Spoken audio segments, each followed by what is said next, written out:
Salut! Aujourd'hui, je vais vous parler des oiseaux. Que ça soit au printemps, en été, en automne ou en hiver, toutes les saisons sont bonnes pour observer les oiseaux. Et entre nous, qu'y a-t-il de mieux qu'observer un oiseau?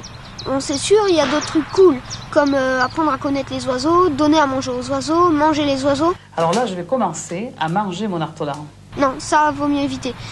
Bref, tout ce qui tourne autour des oiseaux, c'est forcément bien. Du moins, c'est ce que je pense. Le truc, c'est quand on se lance dans l'observation des oiseaux et de tout ce qui s'ensuit, on devient vite accro, assoiffé de nouvelles observations, de découvertes et tout ce qui s'ensuit. Si j'ai un conseil à donner aux gens qui veulent se lancer dans l'observation des oiseaux, c'est de commencer par apprendre, et encore apprendre les oiseaux, leur habitat et tout ce qui s'ensuit.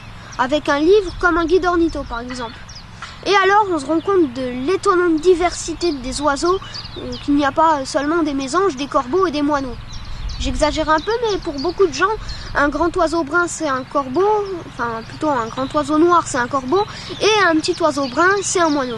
Il est important de connaître plus ou moins les oiseaux, tout d'abord pour savoir ce que l'on voit, mais aussi parce qu'en connaissant les oiseaux, on peut savoir plus précisément qui ils sont, où ils vivent, etc., ce qui peut aider dans l'observation. Mais aussi et surtout, connaître les oiseaux, ça peut éviter de faire des choses qu'il ne faut pas, comme par exemple s'approcher trop près d'un nid ou de les déranger. Alors une fois que vous aurez quelques bases, vous pourrez vous lancer dans de longues observations, d'affûts, de promenades dans les bois, jumelles ou appareils photo autour du cou, bref, plein de moments qui vous feront découvrir la nature. Quand vous rêvez d'observer un oiseau depuis longtemps et qu'enfin vous arrivez à l'observer ou à le photographier, essayez de ne pas casser votre paire de jumelles ou votre appareil photo d'excitation.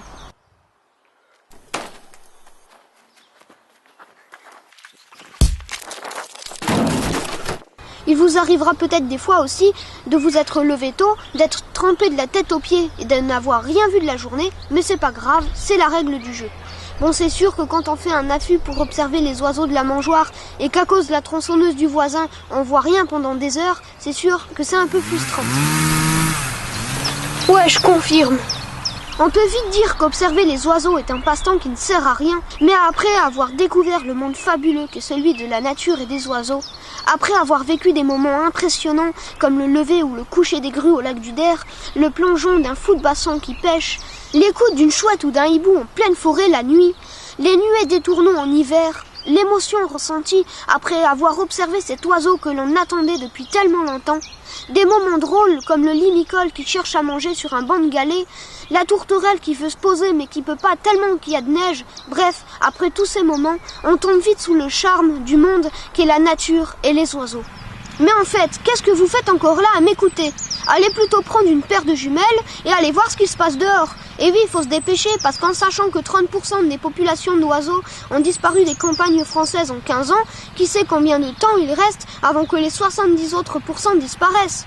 Et en sachant que 80% des populations d'insectes volants ont disparu d'Europe en 30 ans, que ce soit les oiseaux, les insectes ou les humains, on a tous de quoi s'en faire. Bon, à part ça, bonne observation à tous, salut!